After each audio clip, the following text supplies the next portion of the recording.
আসসালামু আলাইকুম, নতুন আরেকটা ভিডিও নিয়ে চলে আসলাম। তো আজকে হচ্ছে কবুতরের ভিডিওগুলো দেব। কবুতরের খাবার হচ্ছে এক সপ্তাহের জন্য হচ্ছে এটা মিক্সড করা হয়েছে। এখানে হচ্ছে যেহেতু কবুতরের বাচ্চা হবে, এখানে ধান দেই নাই, এখানে গম, চাল, বিভিন্ন রকমের চাল আর কি দেয়া হয়েছে। তো এটা নিয়ে হচ্ছে আমি ছাদে যাচ্ছি। আজকে বৃষ্টি হয়েছে, তো সকাল সকাল আর কি ছাদে গেলাম। তো বাসায় গেলেই হচ্ছে আগে ছাদে যেয়ে দেখে আসি কোনটার কি অবস্থা। পুরো বৃষ্টিতে আর কি এখানে ভালো পরিমাণে পানি আর কি জমছে। তো এখানে হচ্ছে আমি খাবার দিলাম, আগে রাত্রের খাবার আর একটু আছে। আর যারা বেশি মানে যারা সবসময় আমার ভিডিও দেখেন তারা অবশ্যই জানবেন যে আমাদের আগের কবুতরের লটগুলো মৌমাছিতে ধরে মৌমাছির চাক কাটা হচ্ছিল, তখন কবুতর ছাড়া হয়েছিল।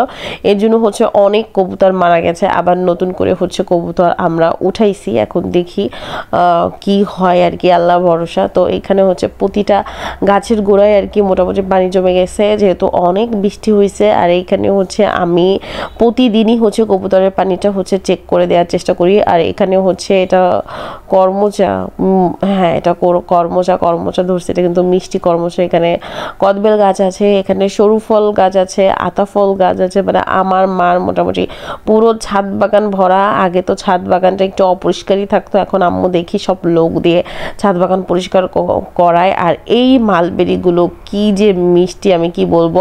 মালবেরি যত হয় খেয়ে আর কি শেষ করা যায় না। আর এইখানে হচ্ছে পেয়ারা গাছটা একদমই ঝুঁকে গেছিল, আম্মু পেয়ারা গাছটা হচ্ছে বেঁধে দিছে। তারপর দেখাই এইবার হচ্ছে আম্মু মানে ড্রাগন গাছের মানে এক্সট্রা কেয়ার করতেছে, বাট এক্সট্রা মানে কয়েক বছর ফল ধরে নাই, বাট এবার এক্সট্রা কেয়ারের জন্য ফল মাশাআল্লাহ অনেক ভালো হয়েছে। প্লাস হচ্ছে ফলটা কিন্তু অনেক বেশি মিষ্টি ছিল ড্রাগনের। তো এটা হচ্ছে ছোটোখাটো একটা ভাবলাম ছাদ বাগান আপনাদের সাথে শেয়ার করি। অনেক দিন ধরে মুরগির ভিডিও দেওয়া হচ্ছে না, এইগুলো ছাদ খামারের ভিডিও দেওয়া হচ্ছে না। ইনশাল্লাহ খুব তাড়াতাড়ি দেবো, কারণ সব কিছু নিয়ে আর কি ব্যস্ত আছি, এর জন্য ভিডিও ওইভাবে দেওয়া হয় না। আর আরেকটা জিনিস, যারা লেবু খেতে পছন্দ করেন, দেশি লেবু, তারা অনায়াসে লেবু গাছ একটা ছাদে করে ফেলতে পারেন। যেহেতু হচ্ছে আমি লেবু খেতে পছন্দ করি, আমার বাবাও, তো আমার মা মোটামুটি নিচে উপরে দুই জায়গায় হচ্ছে পাতি লেবু আর কি করছে, লাগানো হয়েছে।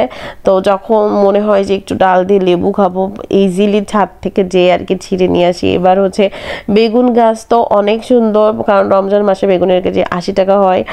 এর জন্য হচ্ছে আমার মা আগে থেকেই হচ্ছে বেগুন গাছে লাগিয়েছে, যাতে রমজান মাসে আমরা বেগুন তুলতে পারি। আর এখানে বেশ পরিমাণে কিন্তু বৃষ্টি হয়েছে। কার কার অঞ্চলে বৃষ্টি হয়েছে কমেন্ট করে জানাতে পারেন। আর এই ছাদ আবার পরিষ্কার করা লাগবে, ছাদ পরিষ্কার করাও কিন্তু অনেক বেশি কষ্টকর।